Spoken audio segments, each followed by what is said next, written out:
Hello, I'm Adam Grimes, and welcome to Module 3, Unit 5 of the Art and Science of Trading.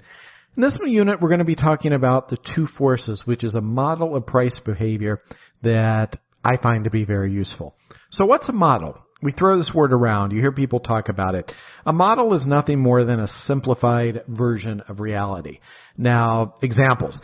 Complex mathematical models who might have regression models use economic factors to understand value or how markets have moved in the past.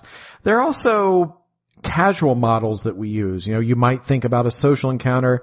So you have to ask your boss for a raise. So you might kind of role play that in your head, and you might have an idea of how your boss is going to react or something like that.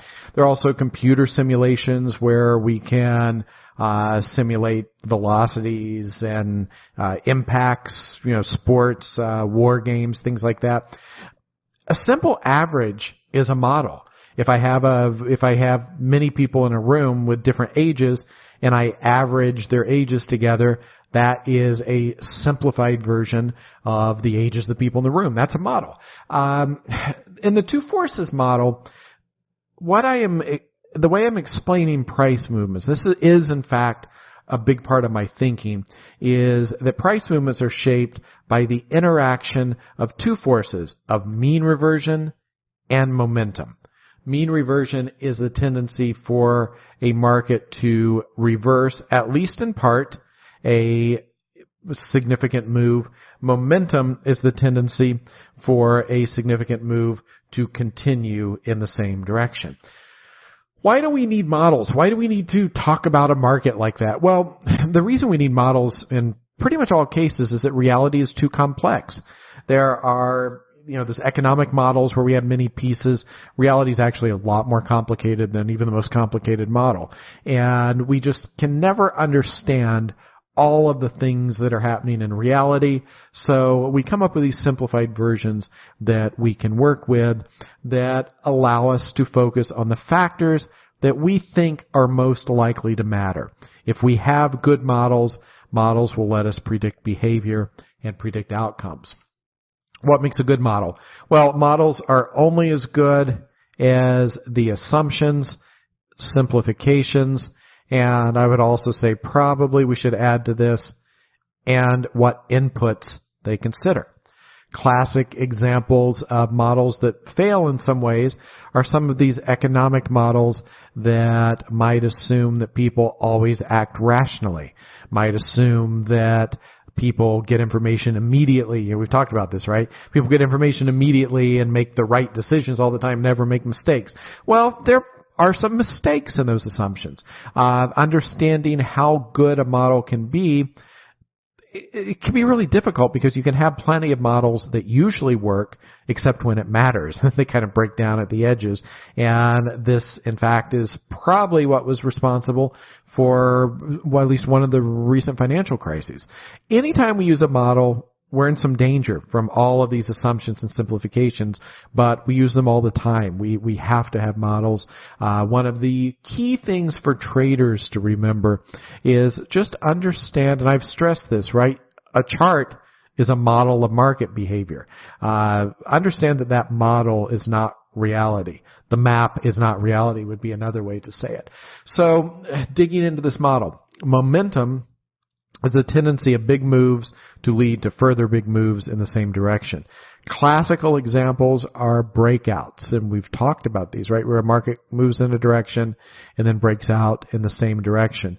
Or strong momentum thrusts, where a market makes a move and makes another trend move in the same direction. Momentum could also be expressed in relative strength, and there are academic models, and there are practical investing models that do this, that take a bunch of different instruments, rank them according to performance, and typically most studies will find that there's some persistence of momentum, meaning that strong things tend to stay strong and weak things tend to stay weak on balance. Mean reversion is the opposite. It's the tendency for big moves to be at least partially reversed.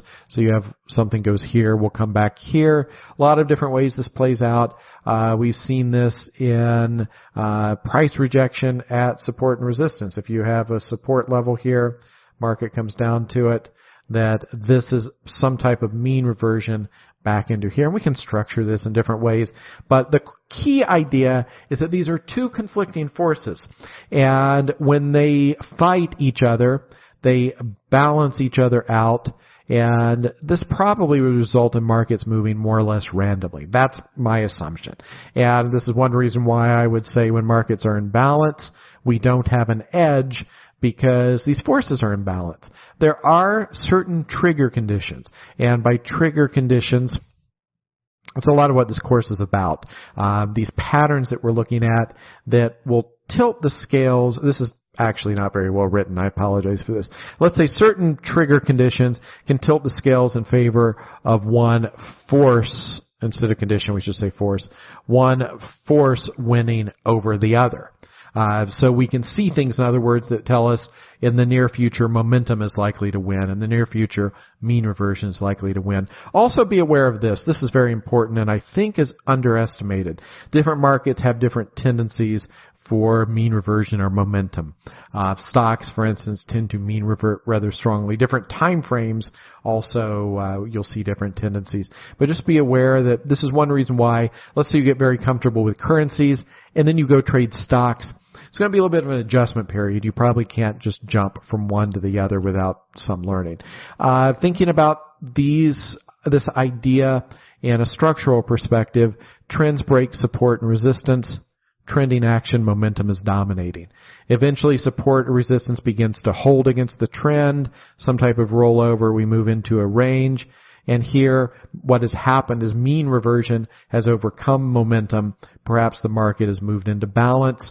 When the market goes to support and resistance and snaps back, mean reversion is functioning. At some point, support or resistance will fail, and another trend will begin. And this means momentum is again overcoming mean reversion. Breaks of ranges, of course, aren't that simple. There are a lot of false breakouts, but this at least is the idea. And you can see how this two forces model is consistent with everything we've done in terms of trend and range and the transition between the two. So we're building a structure which I think holds together pretty well. Here's some practical, you don't have to absorb this, but I just want to introduce you to some concepts that we're going to touch on later. Here are some simple ideas for how we might actually trade mean reversion. We might fade large single bars. You might look at a market that is kind of bouncing around, and if you saw a large bar that went like this, you might, and of course anything can happen on one trade, but over a large sample of trades, we could probably structure something where we could go against that move. One idea is just to fade in-day runs. You just replace in with a number. So by runs, I mean closes in the same direction. Let's say this is 5 upward closes. That might be another way. You would look every market, and when you find 5 closes in the same direction, you would fade that. Fade breakouts of channels. So Donchian channels, these are sometimes used in trend following, but in some markets you can actually fade them with a high degree of success. Stocks, for instance. Fade large excursions from moving averages. If we do this, we need to define large excursion. And we have ideal tools for doing this in the channels that we have just talked about. And again, a lot of this stuff is kind of fuzzy, so we probably want to be a little bit suspicious of precise values. And again, just be aware that this is going to be a riff that you hear from me through several of these modules, that different assets, and when I say asset, I mean futures, currencies, stocks, will have different tendencies for mean reversion and also different time frames. You might find momentum is more appropriate on one time frame than another. Same with mean reversion.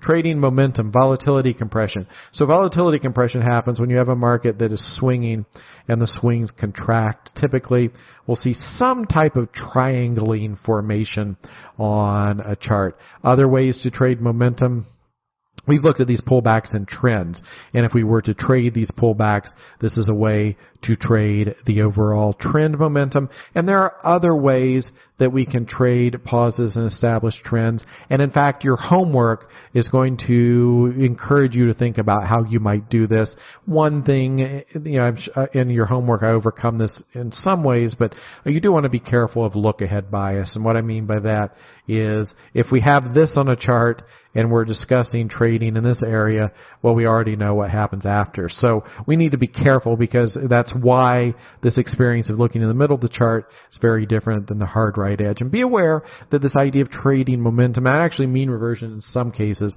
these can be captured in some traditional chart patterns. So there may be some use, some powerful use for those chart patterns in capturing some of this underlying structure in this simple two forces model. The big question with technical trading, I think about it like this. A market just made a move. What do we do next? Do we look to go with the move, momentum? Do we look to go against the move in mean reversion? If we were to have a perfect understanding of the balance of these two forces, we'd never lose. That's my assumption. I don't know that to be true, but obviously we cannot. It's impossible to have that understanding. But I think if at any moment we really understood the balance of momentum and mean reversion, we would pretty much know what was going to happen next. And even though that is impossible, all of our work with patterns and with deriving systems and trading methodologies is designed to help us understand this balance. We'll never get there perfectly. Getting there 50% with proper risk control and proper structure around that can be enough. But this is really, I know this is maybe still kind of a vague and fuzzy video, but to me, this idea of the balance of mean reversion and momentum shaping price patterns, shaping market movements is really a very useful way to think about the movements of the market. So that's all for this short unit. I'll see you back to wrap up with the next one.